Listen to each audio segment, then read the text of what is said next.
The massive holographic screen flickered in Dr. Sarah Chen's underground lab as she stared at the numbers for the 100th time. Something wasn't right with Earth's resource measurements, and it hadn't been right for decades. The deeper she dug into her data, the more her hands trembled with anger. "This is impossible," she muttered, taking another sip of her cold coffee.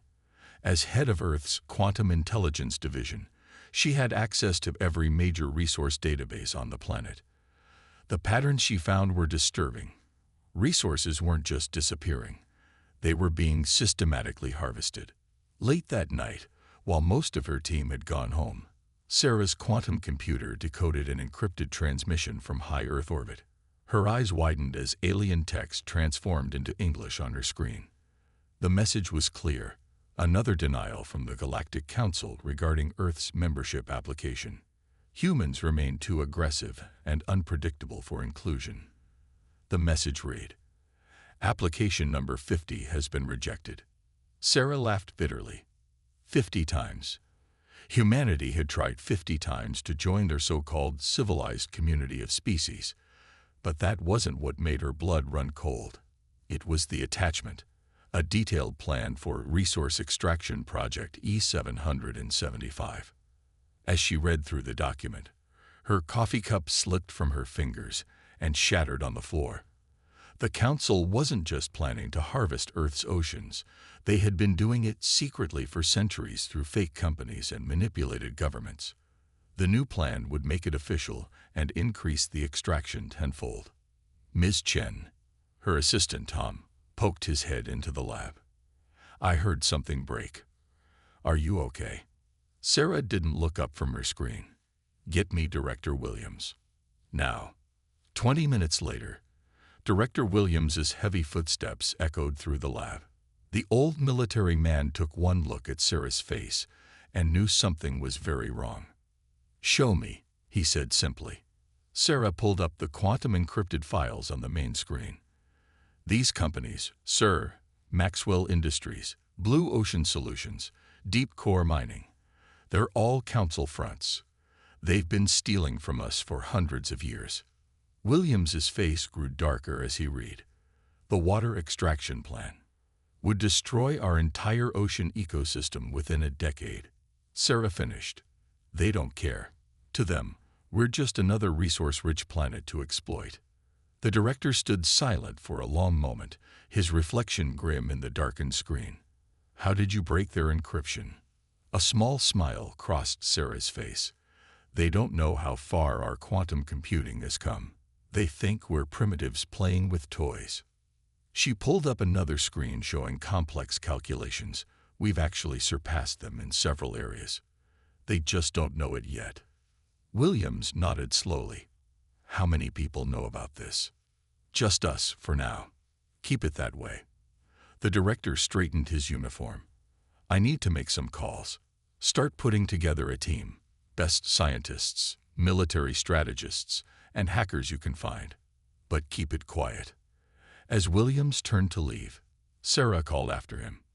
"Sir, what are we going to do?" The director paused at the door, his voice hard as steel. "They've been stealing from us, manipulating us, and lying to us for centuries. Now they want to destroy our oceans." He shook his head. "We're going to show them exactly why they should have feared those aggressive and unpredictable human traits." Sarah turned back to her screens, determination replacing her earlier shock. The Galactic Council thought they knew everything about humanity. They were about to learn just how wrong they were. In high orbit, unnoticed by Earth's conventional sensors, the first official Council harvesting ship slipped out of quantum space. Operation E775 had begun. The underground conference room buzzed with tension as Sarah looked around at the team she'd assembled. Each person had been carefully chosen and vetted over the past week. The quantum encryption specialist from India, the military AI expert from Brazil, the stealth tech pioneer from Kenya, and dozens more, Earth's finest minds gathered in secret. "What I'm about to show you never leaves this room," Sarah said, activating the holographic display. "Everything you think you know about our place in the galaxy is wrong." For the next hour, She laid out the evidence of the Council's centuries of exploitation. The room remained silent except for occasional sharp intakes of breath or muttered curses. When she finished, Captain Maya Rodriguez from Earth's Special Forces spoke first. "So they think we're too aggressive." She smiled grimly. "They haven't seen anything yet." Dr. Patel, the quantum specialist, raised his hand. "I've been analyzing their communication protocols. There's something fascinating about how they view humans." He projected his own data onto the screen. "They're terrified of one specific human trait, our evolution as persistence hunters." Sarah leaned forward. "What do you mean?" "Most council species evolved as either prey or ambush predators," Patel explained. "We're the only known species that evolved chasing our prey until it collapsed from exhaustion. To them, our relentless pursuit of goals is disturbing." "And useful," Captain Rodriguez added, her eyes gleaming. "They expect quick reactions, not long-term planning. We can use that." Sarah nodded and pulled up another display. "That's not all we have going for us. Dr. Patel, show them what we discovered about their quantum tech." The Indian scientist grinned as he brought up comparison charts. "Their quantum computing is actually behind ours in several key areas. They focused on communication and transportation. We focused on processing power and encryption breaking." "They don't know?" someone asked. "No," Sarah replied. "They've been so busy hiding their advanced tech from us, they never bothered to really check what we were developing on our own." Captain Rodriguez stood up and walked to the main display. "So we have better quantum computers. They're underestimating us, and they don't expect long-term strategy." She turned to face the room. "What's the plan?" Sarah pressed a button, and a new hologram appeared. "A complex network of alien systems. We call it Operation Ghost Protocol. Dr. Patel's team has developed quantum viruses that their systems can't detect. We're going to infect everything." "Everything?" several voices asked simultaneously.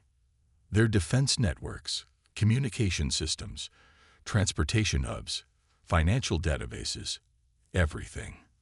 Sarah's voice was firm. "But here's the key. The viruses will sit dormant, watching, learning, ready to activate on our command." The room erupted in discussion as people began to see the possibilities. Dr. Patel raised his hand again. "The infiltration process could take months." "Good thing we're persistence hunters then," Captain Rodriguez said with a wolfish grin. Over the next several weeks, the team worked tirelessly. Using Earth's advanced quantum computers, they crafted viruses that mimicked normal Council data patterns perfectly. Dr. Patel's team found ways to slip them into the Council's networks through their own resource monitoring systems. Sarah watched the infection spread across their tactical display, each new compromised system adding another point of light to their growing constellation of control. The Council's arrogance had left gaps in their security, gaps that humanity's unique approach to quantum computing could exploit. "How long until we have full coverage?" Captain Rodriguez asked one evening, watching the display. Sarah checked the latest numbers. "Another 2 weeks. Just in time, too. Intelligence suggests they're about to start their public harvest operations." "Let them come," the captain replied softly. "Let them think they've won. They have no idea what's waiting for them." In orbit, more Council ships were arriving daily, their crews confident in their technological superiority. None of them noticed the quantum ghosts slipping through their systems, waiting patiently for humanity's signal to wake up. The massive Council harvesting ship descended through Earth's atmosphere like a dark cloud, its kilometer-long hull blocking out the sun over the Pacific Ocean. On beaches across California, Hawaii, and Japan, people gathered to stare at the alien vessel, their phones recording history, though not the kind the Council had planned. Inside her command center, Sarah watched multiple screens showing news coverage from around the world. The Council's spokesperson, a tall, blue-skinned being called High Chancellor Zix, appeared on every major network simultaneously. "People of Earth," the alien's translated voice boomed. The Galactic Council has deemed your planet in need of proper stewardship. Your oceans contain elements vital to galactic civilization. We will begin harvesting operations immediately. Sarah's quantum communication system crackled. They're positioning harvesting platforms. Captain Rodriguez reported from her submarine deep in the Pacific. Massive things, each one bigger than an aircraft carrier. The world's response was immediate and fierce. Protests erupted in every major city. In New York, millions gathered in Times Square, their angry chants echoing off the buildings. In London, protesters surrounded Parliament, demanding military action. "This is how they do it," Sarah muttered, watching the chaos unfold. "Create enough panic that governments can't coordinate a response." Her screen lit up with emergency calls from world leaders. China threatened to launch its nuclear arsenal. Russia deployed its entire Pacific fleet. The United States declared a state of emergency. High Chancellor Zix appeared again, his expression a carefully practiced mask of concern. "We understand your distress, but please be reasonable. Your primitive weapons cannot harm our ships. Resistance will only make this transition more difficult." To demonstrate his point, a small council vessel easily dodged a warning shot from a Russian destroyer, then disabled the entire ship with a single pulse of energy.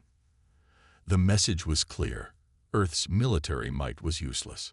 Sarah's quantum phone buzzed. Director Williams calling from the UN emergency session. "How much longer?" he asked without preamble. "Our viruses are in place," she replied, checking the status displays. "But they're launching their operation faster than we expected. They must have been planning this for months. They're cutting off all communication with Earth's governments," Williams reported, "saying they'll only talk once we accept reality and stand down our forces." A new alert flashed on Sarah's screen. Council ships were appearing over every major city on Earth. Their shadows cast dark patches across urban centers as panicked citizens watched from below. "Sir," Sarah said, her voice tight with controlled anger, "they're deploying some kind of atmospheric processor. Analysis suggests they're planning to alter Earth's air composition to speed up the extraction process." The silence on the other end of the line was deafening. Finally, Williams spoke. "They're not just taking our resources. They're going to make Earth uninhabitable for humans." "Yes, sir. Their files show they've done this before. They modify planets to suit their harvesting needs, force the native species to evacuate to Council refuge worlds as cheap labor." More Council ships emerged from quantum space, taking up positions around Earth. Their harvesting platforms began extending massive tubes into the ocean, starting the extraction process. Satellite data showed the immediate impact. Entire marine ecosystems beginning to collapse as the aliens' machines pulled not just water, but all organic matter into their processing systems. "Enough," Williams said. "You have authorization. Show them why they should have taken our warnings about human aggression seriously." Sarah looked at the red activation key on her console, then at the screen showing Council ships dominating Earth's skies. They thought they had humanity cornered, helpless, defeated. They thought their technology made them invincible. They were about to learn just how wrong they were. Sarah's hand reached for the key. "Beginning Operation Ghost Protocol." "Sir, time to show the Council why you should never back humans into a corner." Sarah's finger pressed the red activation key. For 3 seconds, nothing happened. Then, across Earth's skies, the massive Council ships suddenly stopped moving. Their harvesting tubes froze in place. Their lights flickered and went dark. "Ghost Protocol activated," Dr. Patil announced, his fingers flying across his quantum console. "Our viruses are awake. Council ships are. Yes, they're locked out of their own systems." On the main screen, High Chancellor Zix's smug expression turned to confusion as his communication systems went dead. Across his mighty fleet, every captain discovered their control interfaces no longer responded to their commands. Captain Rodriguez's voice came through on the quantum channel. "All Council ships in the Pacific are dead in the water. Their crews are panicking. Time to show them our little surprise." Sarah nodded to her weapons team. launched the quantum shields. Around the globe, hidden installations activated. Sheets of shimmering energy rose from the ground, surrounding every major city. The Council ships fired their weapons in desperation, but the energy blasts dissipated harmlessly against Earth's defensive screens. Impossible. The transmission from High Chancellor Zix had been restored, but only because Sarah wanted it to be. Your species doesn't have this technology. Actually, Sarah replied, her face appearing on every Council ship's screen. We've had it for years. We just didn't feel like showing you. She smiled. Now, about those harvesting platforms. With a few keystrokes, Dr. Patel reversed the platform's extraction processes. The stolen ocean materials flowed back into Earth's seas. Marine life that had been caught in the tubes was safely returned to their habitats. Captain Rodriguez, Sarah called, "Would you like to demonstrate our other surprise?" The captain's submarine surfaced near one of the largest Council ships, but it wasn't alone.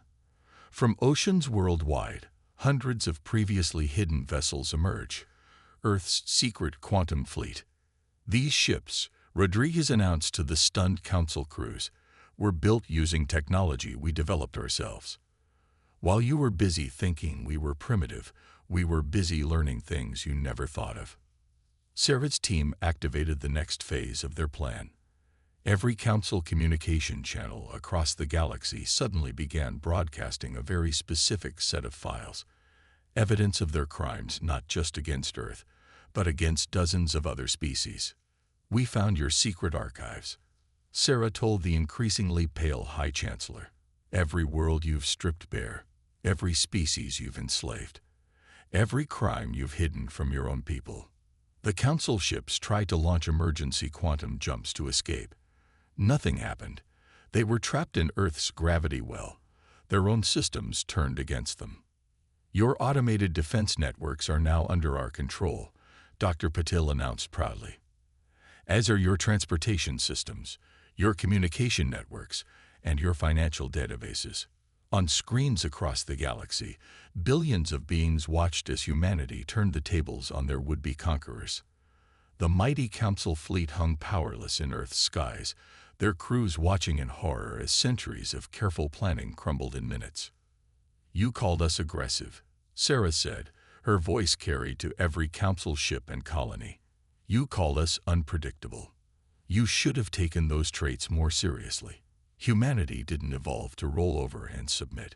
We evolved to overcome, to adapt, and yes, to hunt." A Council captain tried to activate his ship's self-destruct sequence. The controls didn't respond. "Don't bother," Dr. Patel said cheerfully. "We removed those options hours ago. Didn't you wonder why your routine system checks were taking longer than usual this morning?" Sarah stood up from her console, looking at the defeated Council ships through her command center's window. "Now then, High Chancellor, I believe it's time we discussed new terms for Earth's relationship with the Galactic Council. Unless, of course, you'd prefer we share even more of your secrets." The silence from the Council ships was deafening. The effects of humanity's counterattack rippled across the galaxy like a quantum shockwave. On a dozen worlds, species that had lived under Council oppression for centuries watched their screens in amazement as Earth's forces held the mighty Council fleet helpless. Dr. Patel burst into Sarah's office, his tablet displaying multiple emergency alerts. "It's happening, just like we predicted." Sarah looked up from her tactical display. "The rebellions. The Proxima colonies were first," he said excitedly. "They threw out their Council overseers as soon as they saw our broadcast. The Centauri systems followed within hours. Now the entire Orion arm is in revolt." On her screens, Sarah watched as centuries of carefully maintained Council control crumbled. The quantum viruses had exposed everything. Secret prison camps, hidden slave labor facilities, massive resource theft operations. The Council's perfectly crafted image of benevolent leadership was shattering. Captain Rodriguez's voice crackled over the quantum comm. "You need to see this," patching in a feed from the Arcturus sector.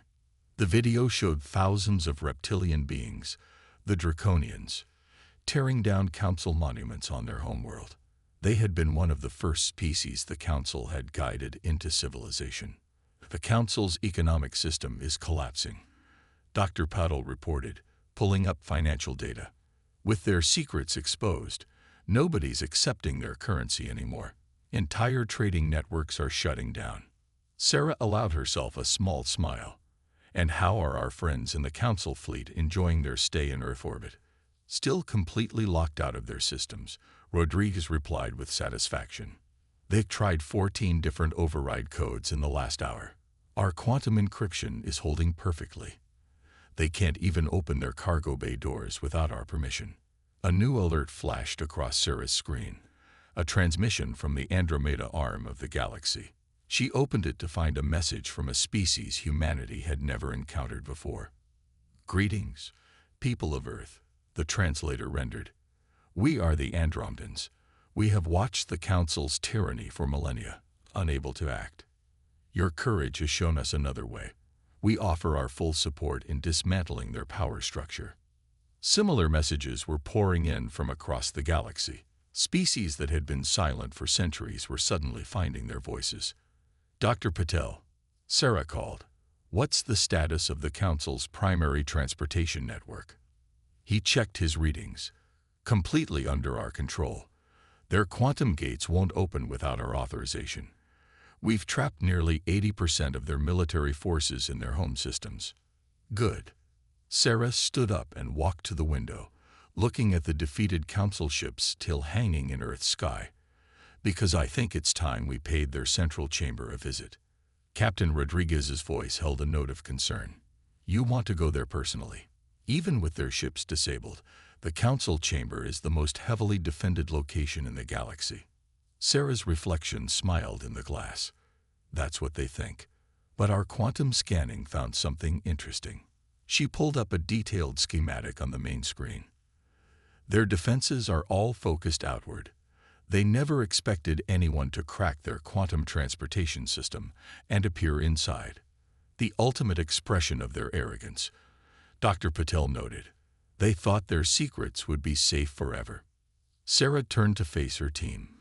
"Prepare a quantum tunnel. Direct insertion into the Council's main chamber.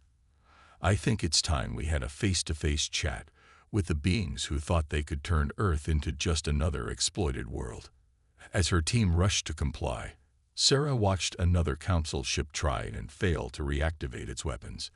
They had called humanity aggressive, unpredictable, dangerous. Now they were learning why those traits had helped humans survive and evolve. Sometimes, the most dangerous predator was the one you underestimated. The Council's central chamber was a massive dome of shimmering crystal and quantum-forged metal, designed to showcase their power and technological superiority. For 10,000 years, it had never been breached. Until today. Blue light flared in the center of the chamber as Earth's quantum tunnel materialized. Sarah stepped out first, followed by Captain Rodriguez and a team of Earth's quantum-armored soldiers. The Council members, beings from a dozen different species, stared in shock from their elevated seats. "Impossible." Supreme Chancellor Vex, a tall being with crystalline skin, rose from his central throne. "Our quantum shields were designed to stop people from forcing their way in," Sarah finished for him. "But we didn't force anything. We just asked your systems nicely, and they let us in." She smiled.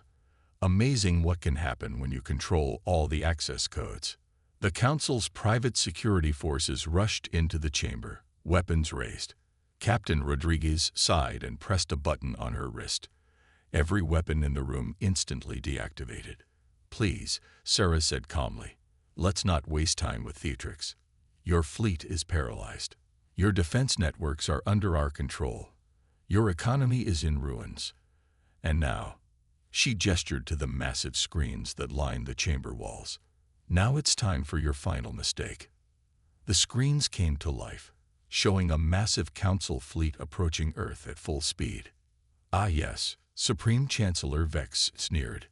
"Our reserve fleet, hidden beyond your sensors' range. Even with your quantum viruses, you can't possibly infect ships that never connected to our network." Sarah's smile widened. Who said we needed to infect them? She nodded to Dr. Patel, who had quietly set up his equipment in a corner. A holographic display showed a massive quantum containment field forming in space, directly in the reserve fleet's path. That's not possible, one of the council members whispered. The energy requirements alone would be impossible with your quantum technology, Sarah agreed. But we didn't follow your development path. We found our own way. On the screens, the reserve fleet slammed into the containment field. Instead of breaking through, they were caught like insects in amber, frozen in space.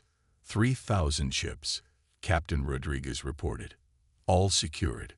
No casualties. She turned to the council members. We could have destroyed them. But unlike you, we don't casually eliminate those who stand in our way. Sarah stepped forward, addressing the gathered council. We found your secret archives, every illegal bioweapon test, every manufactured conflict to keep species fighting each other instead of you, every world stripped of resources and left to die. She began displaying the evidence on the chamber screens. Thousands of documents, videos, and records, a mountain of proof that the council had violated nearly every law they claimed to uphold. Your own security forces are watching this broadcast, Sarah said quietly, along with every species in the galaxy. Your choice now is simple. Surrender your authority willingly, or watch it be taken from you. Supreme Chancellor Vex laughed, but there was an edge of hysteria to it. You think you can simply walk in here and end 10,000 years of council rule? No, Sarah replied. We didn't end it. You did. With every world you exploited, every species you enslaved, every lie you told. She looked around the chamber. We just opened the cage door. The beings you imprisoned did the rest. As if to prove her point, the chamber's doors burst open. Council security forces marched in, but their weapons were pointed at the council members, not the humans. Chancellor, the security chief announced, you and the council are under arrest for crimes against sentient beings. Sarah watched as the mighty council was led away in restraints. Their centuries of power ended not by force, but by the simple exposure of truth.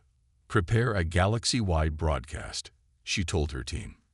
It's time to help build something better. 1 month after the council's fall, the chamber that had once housed their corrupt government now hosted representatives from over 1,000 species. The crystal dome sparkled with new light as Sarah stood at the podium, looking out at the gathered delegates. The old council called themselves leaders. She began, her words translated into hundreds of languages. But true leaders serve their people. They don't exploit them. The massive screens behind her showed the changes already spreading across the galaxy. Former council prison worlds transformed into thriving colonies, slave labor camps converted into education centers, resources being returned to their rightful owners. Dr. Patel, now head of the New Alliance's Technology Exchange Program, stepped forward with his report. The sharing of quantum technology has begun, he announced. Every member species now has access to the combined scientific knowledge of our civilizations. In the front row, Captain Rodriguez sat with representatives from the formerly oppressed races. The Draconians, once forced to mine their own worlds into poverty, were already using Earth's quantum restoration technology to heal their damaged planets. But perhaps our greatest challenge, Sarah continued, is ensuring we don't repeat the Council's mistakes. Power corrupts. That's why the new Galactic Alliance has built-in safeguards. She activated a holographic display showing the new governing structure. No single species could hold too much power. Every major decision required consensus. Most importantly, any evidence of corruption or exploitation would trigger automatic investigations. Some asked why Earth didn't simply take control after defeating the Council. Sarah said, looking around the chamber. The answer is simple. We remember our own history. We've seen empires rise and fall. We've learned that true strength comes from unity, not dominance. The chamber erupted in approving sounds from 1,000 different species. On dozens of worlds, billions watched the broadcast, seeing hope where there had once been only fear. A small reptilian child, daughter of a draconian delegate, approached Sarah with a question that had been on many minds. But what happened to the bad council people? Sarah knelt down to the child's level. They're facing trial, she explained gently. Not for revenge, but for justice. Their victims will be heard. The truth will be known. And we'll learn from their mistakes to build a better future. Dr. Patel's quantum sensors suddenly lit up with activity. Sarah, he called excitedly, you need to see this. The chamber screen showed a new phenomenon. At the galaxy's edge, quantum signals unlike anything they'd seen before. First contact with species even the Council hadn't known existed. They've been watching, Dr. Patel explained, waiting to see what would replace the Council. They want to talk. Sarah smiled at the possibilities. The Council's fall hadn't just freed the known species, it had opened doors to entire civilizations that had hidden from their corruption. As the chamber buzzed with excitement, Sarah returned to the podium. This is why we persist, she said. This is why humanity never gave up, even when the Council thought they had us beaten. Because we knew that somewhere out there, others were fighting the same fight. The newly elected Alliance Security Chief, a former Council slave species member, stepped forward. And if new tyrants rise, then we'll face them together, Sarah replied firmly. Human persistence, draconian strength, Andromedan wisdom, all of us united.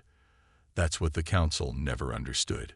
They saw our differences as weaknesses to exploit. We see them as strengths to combine. As the session ended, Sarah watched the delegates mingling freely, sharing stories and hopes for the future. Earth's revenge hadn't been about destruction. It had been about transformation. About showing the galaxy that tyranny, no matter how ancient or powerful, could not stand against the united will of free beings. In the end, humanity's greatest victory hadn't been defeating the Council. It had been showing the galaxy a better way forward. Together. The story was over, but the real work of building a better galaxy was just beginning.